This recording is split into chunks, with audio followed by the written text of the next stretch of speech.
গাগেলিৰ গৰখে ৰাজসভালৈ যায়।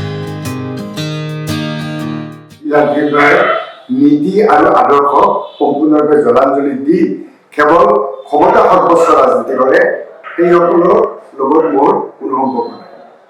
নমস্কাৰ, মই ত্ৰিদিশাই আজি আপোনালোকক এনে এজন ব্যক্তিৰ ওচৰলৈ লৈ যাব ওলাইছোঁ, যাৰ কথাৰ পৰা আপোনালোকে জানিব পাৰিব অসমৰ ৰাজনীতিৰ বহুতো নজনা কথা, বহুতো গোপন ৰহস্য। প্ৰবীন্দ্ৰ ডেকা অসমৰ এটি চিনাকি নাম। বুদ্ধিদীপ্ত চকুৰ জিজ্ঞাসু চাৱনি, অকাট্য যুক্তিৰে তীক্ষ্ণ বাকপটু, দুগাল ভৰা দাড়িৰে বিপ্লৱী মুখমণ্ডল, চিৰপৰিহিত পাঞ্জাবী কুৰ্তাৰে চুটি চাপৰ মানুহজনৰ বুকুত থাকে আশাৰ এটা ওখ পিৰামিড। এই আশা অসম গঢ়াৰ আশা। অসমৰ সৰল জনতাই নিজৰ শক্তিৰে, নিজৰ কৰ্মদক্ষতাৰে বিশ্বৰ দৰবাৰত নিজক প্ৰতিষ্ঠা কৰাৰ আশা বুকুত বান্ধি তেওঁ জীৱন কেতিয়াবাই অৰ্পণ কৰিছে অসম মাতৃৰ নাম। অসমীয়াৰ সংজ্ঞা, অসমৰ অস্তিত্বৰ প্ৰশ্নেৰে বিধানসভাৰ মজিয়া কঁপাই তোলা বিচক্ষণ ৰাজনীতিকজনৰো আছে এটি জীৱন, এটি অতি সহজ সৰল আড়ম্বৰশূন্য, অভাৱ অনাটন সুখ দুখ ঘাট প্ৰতিঘাত সংঘাতেৰে গতি কৰা বৰ্ণিল জীৱন। আহকচোন ফঁহিয়াই চাওক এনে এটা জীৱনৰ সপোন লগা সাধুকথাৰ দৰে ৰসাল মনোৰম অথচ গভীৰ জীৱনবোধৰ কাহিনী। তেওঁৰ জন্ম হৈছিল নলবাৰী জিলাৰ টিহুৰ ওচৰৰ কাৱৰেহাগি নামৰ গাঁও এখন। তেতিয়া গাঁৱৰ চিত্ৰখন আছিল এনেকুৱা ধৰণৰ যে পুৰণি আমাৰ গাঁওখনত পুৰণি গছেৰে ভৰা, ৰাস্তা ঘাট যদিও বোকাময় আছিল, ৰাস্তা ঘাট বেয়া আছিল, তাতকৈ পুৰণি আছিল মানুহৰ মনবোৰ। এতিয়া গাঁওবোৰ উন্নত হ'ল, ৰাস্তা ঘাট স্কুল কলেজেৰে চহৰ সদৃশ হোৱাত ইয়াৰ জীৱন পদ্ধতিৰো পৰিৱৰ্তন ঘটিল।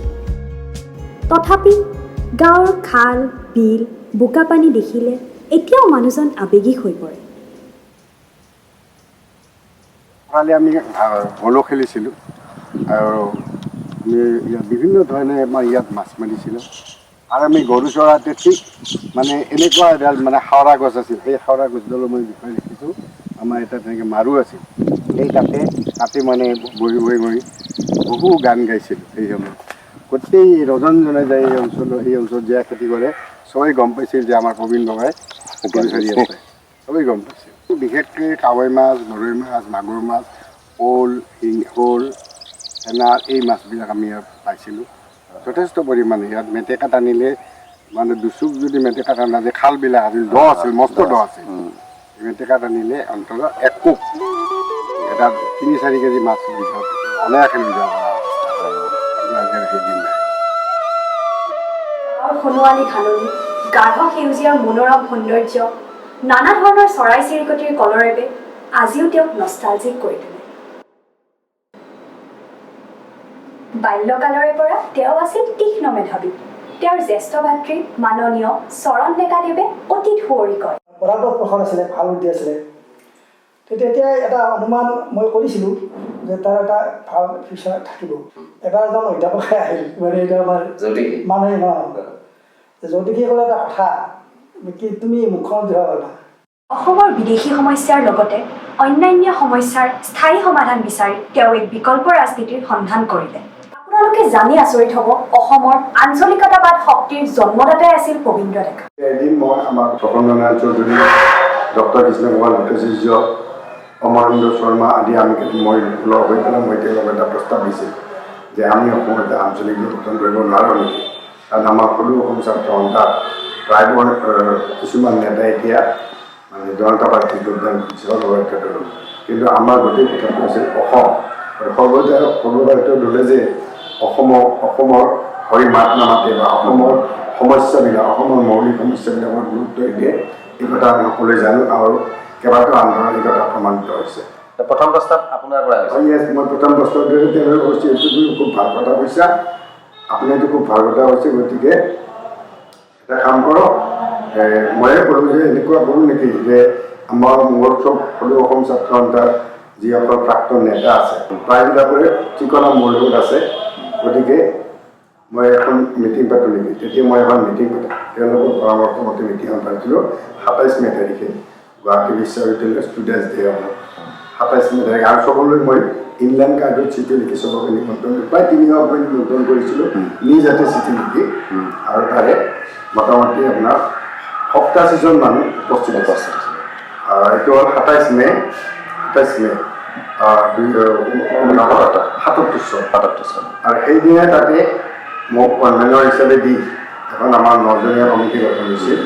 তাত পুলকেশ বৰুৱা আছিল, প্ৰসন্নাৰায়ণ চৌধুৰী আছিল, যতীন চৌধুৰী আছিল, এনেকৈ বহুত আছিল, অতুল বৰা আছিল আমাৰ গতিকে এটা আমাক অধ্যয়ন কৰিব দিছিল। অধ্যয়ন কৰি এখন আমি এটা দল গঠন কৰাৰ সিদ্ধান্ত লৈছিলোঁ আৰু সেই সিদ্ধান্ত মৰ্মে 1977 চনৰ 11 ছেপ্টেম্বৰ তাৰিখে গুৱাহাটীৰ ভগৱতী প্ৰসাদ বৰুৱা ভৱনত পূৰ্বাঞ্চলীয় লোকসভাৰ জন্ম হৈছিল আৰু তাত আমি নিৰ্মাণ বৰা মাতি আনিছিলোঁ আৰু তেওঁক আমি সভাপতি হিচাপে নিৰ্বাচিত কৰিছিলোঁ। তেওঁলোকৰ উদ্যোগত অসমবাসী একত্ৰিত হৈছিল, আঞ্চলিকতাবাদ সমৰ্থন কৰিছিল আৰু সেই সমৰ্থন ইমান ব্যাপক আছিল যে পবিত্ৰ ডেকা ভাৰতৰ ভিতৰত অভিলেখ গঢ়ি নিৰ্বাচনত জয়ী হ'ল।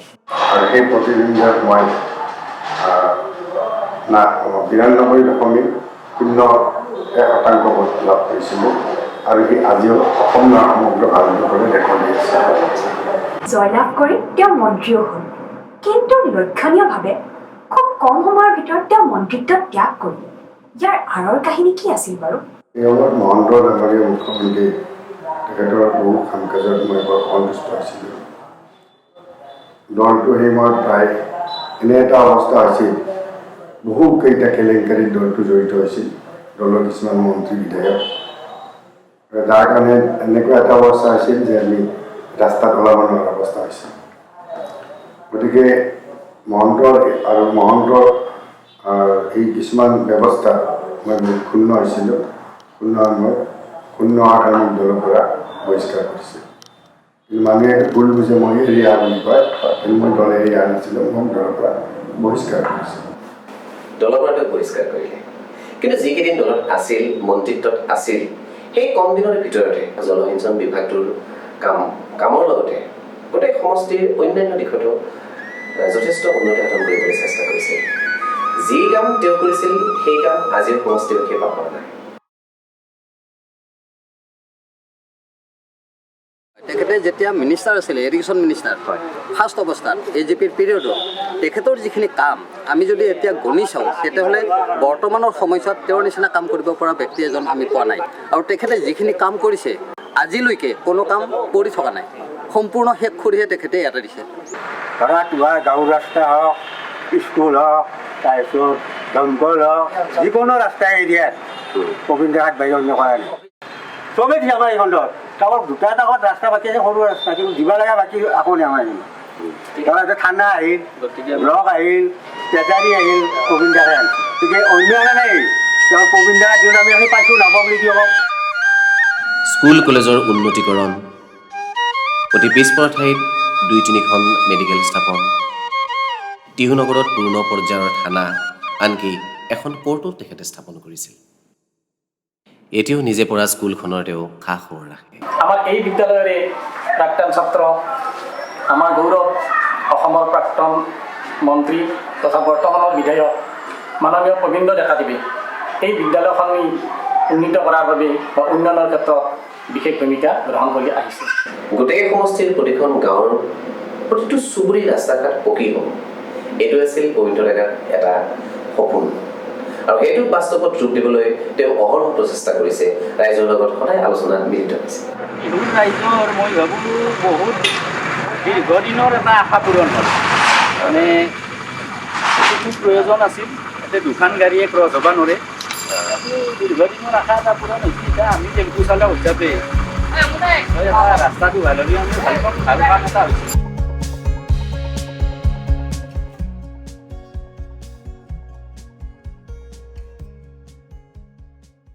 আমি আটা পিঠাৰ দিনৰ পৰা যি কষ্ট ভুগি আহিছোঁ, আমি সপোনতো ভবা নাছিলোঁ এনেকুৱা ঠাইত যে এখন আমি কংক্ৰিট দলং পাম। নদী হেৰি হ'ল, দলং গেল, চলিয়ে দুটা ভাহি গেল, মচিয়ে নাই নাপালা চলি।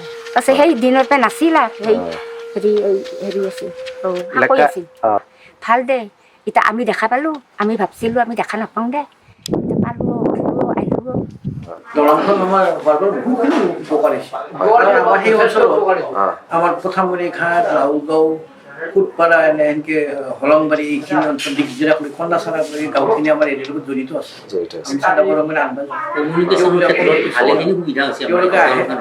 আৰু মানুহখিনিৰ মাজত আমাৰ এটা বুজাবুজি ইপাৰৰ মানুহখিনি সিপাৰৰ মানুহখিনিৰ লগত সিপাৰৰ মানুহখিনি ইপাৰৰ মানুহখিনিৰ লগত এটা সম্প্ৰীতিৰ ভাৱটো গঢ়ি উঠাৰ কাৰণে দলংখনে আমাক এটা ভাল সুবিধা দিলে যিহেতু দলংখন নাছিল তেতিয়া অলপ বাধা আছিল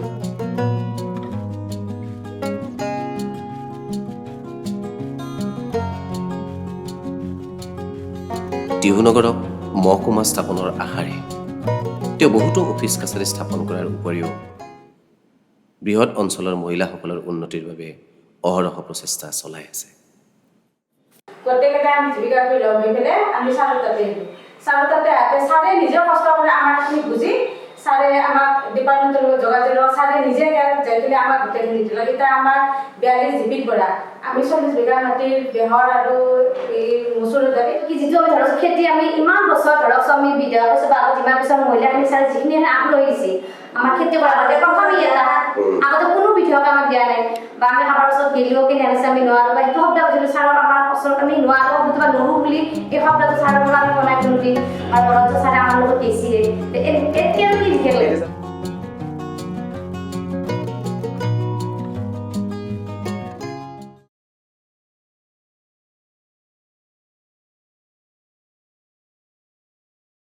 পবিত্ৰ ডেকাৰ এটা বদনাম আছে তেওঁ সাধাৰণতে দল বদলৰ ৰাজনীতি বুলি কয় কিন্তু কি কাৰণত তেওঁ দল সলনি কৰে ব্যক্তিগত লাভালাভৰ বাবে নে কিবা আদৰ্শগত কাৰণত ৰাজনৈতিক লাভালাভৰ কাৰণে মই ৰাজনীতি কৰা নাই যেনে এইবাৰ এতিয়া মোৰ কি ৰাজনৈতিক লাভালাভ আছে অসম গণ পৰিষদ দল হিচাপে আমি নাগৰিকত্ব সংশোধনী বিধেয়ক বা আইন ইয়াৰ আমি বিৰোধিতা কৰিছোঁ আজিও দলৰ সিদ্ধান্ত ভাল আছে কিন্তু এতিয়া তেওঁলোকে এই দলৰ সিদ্ধান্তৰ বিৰুদ্ধে গৈ কাম কৰি আছে গতিকে সেইটো মই কোনোপধ্যে মই মানে সহনীয় নহয় মোৰ কাৰণে আৰু মই মানি ল'ব নোৱাৰোঁ অসমৰ ৰাইজৰ ইমূৰৰ পৰা সিমূৰলৈ মই সভা কৰিছোঁ মিটিং কৰিছোঁ মোৰ পাঠ্যকাৰ্যসূচী সমষ্টিৰ চুকে মানে মই কা বিৰোধী আন্দোলন মানুহক উলিয়াই আনিছোঁ আজি মই সেই মানুহখিনি কেনেকৈ ক'ম যে মই কা বিৰোধ নকৰোঁ গতিকে মই কা বিৰোধ আজিও মোৰ অব্যাহত আছে কিন্তু ৰাইজে তেখেতক সদায় কয়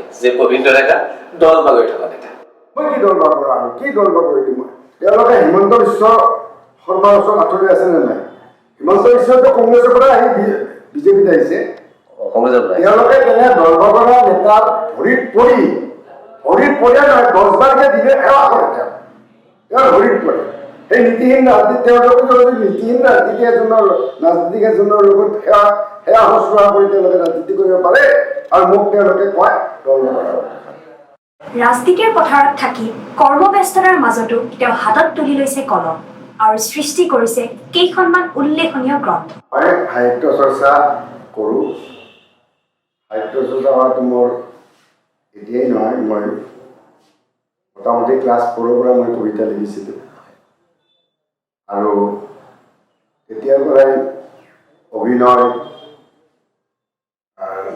নাট লেখা গল্প লেখা এই কামবিলাক মই সৰুৰ পৰা কৰি আহিছিলোঁ মাজতে জ্যোতি কৰিছিল তাৰপিছতো মই এই কামটো এৰা নাই সাহিত্য চৰ্চা কৰি আহি প্ৰথমতে মই কবিতা পুথি এখন ছপা কৰিছিলোঁ অসম মোৰ মাটিৰ অসম বুলি আৰু সেই কবিতা পুথি মই বৰ্তমানৰ আৰু আগত মোৰ যিবিলাক কবিতা হাইস্কুল বা ME স্কুলত পঢ়া কবিতা কিছুমান অন্তৰ্ভুক্ত কৰিছোঁ তাৰপিছতে মই উপন্যাসত হাত দিওঁ মই 2খন ৰাজনৈতিক উপন্যাস লিখিছোঁ এখন গাগেলীৰ গৰখীয়া ৰাজচাগৰলৈ যায় আৰু আনখন নসম ধপাওঁ তাৰপিছত মই ইংৰাজী সাহিত্যৰ ছাত্ৰ আছিলোঁ ওপৰতে গতিকে মই ইংৰাজী সাহিত্য কিতাপ লিখিছোঁ নাট্য সাহিত্য দেৱমুখী ইংৰাজী কাব্য সাহিত্যত দেৱমুখী তাৰপিছত মই কাহিনী গ্ৰন্থ লিখিছোঁ সৰু মানুহৰ কথা অসমীয়া আৰু অসম বিধানসভা এটা খণ্ড ইতিমধ্যে মই প্ৰস্তুত কৰি আছোঁ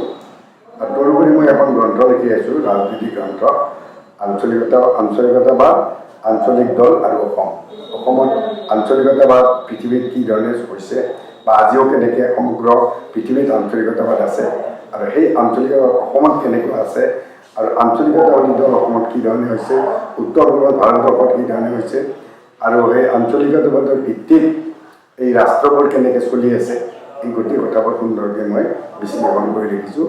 সেই কিতাপখন মই আশা কৰিছোঁ 6 মাহৰ ভিতৰত মই ৰাইজৰ অভিনয়ৰ প্ৰতি আছিল মানুহজনৰ এক বিশেষ আকৰ্ষণ।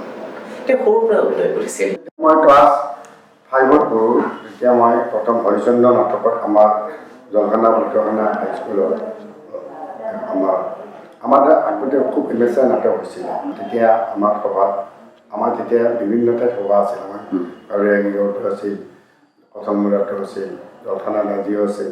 শেষত গৈ এটা সভা হৈছে, এখন সভা হৈছে আমাৰ জলখানা ভদ্ৰখানা মিলন সভা। গতিকে এই সভাত প্ৰথম মই অভিনয় কৰিছিলোঁ। ৰজা হৰিচন্দ্ৰ নাটক আছিল, আৰু হৰিচন্দ্ৰ নাটক মই ৰোহিতাশ্বৰ অভিনয় কৰিছিলোঁ। এটি মোৰ অভিনয় জীৱনৰ আৰম্ভণি। তাৰ মই বিভিন্ন নাটকত অভিনয় কৰিছিলোঁ। কৰ্ণ হিচাপে মই অভিনয় কৰিছোঁ। কেতিয়াবা জানিবলৈ মন যায়, এনেকুৱা এজন মানুহৰ আচলতে মনৰ মাজত কি কথা লুকাই আছে। এই বৰ্ণময় কৰ্মময় জীৱনটোৰ শেষত নতুন প্ৰজন্মই তেওঁক কি হিচাপে মনত ৰখাটো বিচাৰে? মোৰ এজন সাহিত্য চৰ্চাকাৰী হিচাপে মনত থাকিলে নহ'ব। সাহিত্য আৰু সংস্কৃতিৰ প্ৰতি আগ্ৰহ থকাৰ বাবে তেওঁ নিজৰ পৰিয়ালটিকো তেনেকৈ গঢ় দিব পাৰিছে। আমি সাধাৰণতে শুনা পোৱাৰ দৰে মন্ত্ৰীৰ ল'ৰা মন্ত্ৰী, ৰাজনীতিবিদৰ দ্বাৰা ৰাজনীতিৰ প্ৰতি আগ্ৰহ হোৱাৰ বিপৰীতে তেওঁৰ 3টা সন্তান অধ্যয়নৰ প্ৰতিহে বেছি আগ্ৰহী, যাৰ বাবে তেওঁৰ 2টা ল'ৰাই হাইস্কুল শিক্ষান্ত পৰীক্ষাত স্থান লাভ কৰিব সক্ষম হৈছে, আৰু তেওঁৰ ছোৱালীজনীও অতি সুখ্যাতিৰে উত্তীৰ্ণ হৈছে। আজি ৰাজনীতিৰ অৱক্ষয় হৈছে, আজি ৰাজনীতিক আদৰ্শৰ পৰা পিছলি পৰিছে। এই ক্ষেত্ৰত তেখেতৰ প্ৰতিক্ৰিয়া কি? Politics is the best of all social services. কিন্তু সেইটো আমি আজিকালি মানুহবিলাকে কয়, এতিয়া আমি সেইটো সমাজসেৱা হিচাপে গণ্য নকৰি ব্যক্তিগত সেৱা হিচাপে গ্ৰহণ কৰিছোঁ, যাতে আমি অধিক ধন অধিক সম্পত্তি লাভ কৰি সমাজত প্ৰতিষ্ঠা টকা পইচাৰ জনক যাতে প্ৰতিষ্ঠা লাভ কৰে সেইটো চেষ্টা আমি কৰোঁ। কিন্তু মই অন্য ডেকাই এই প্ৰচেষ্টাটো কৰা নাই। সকলো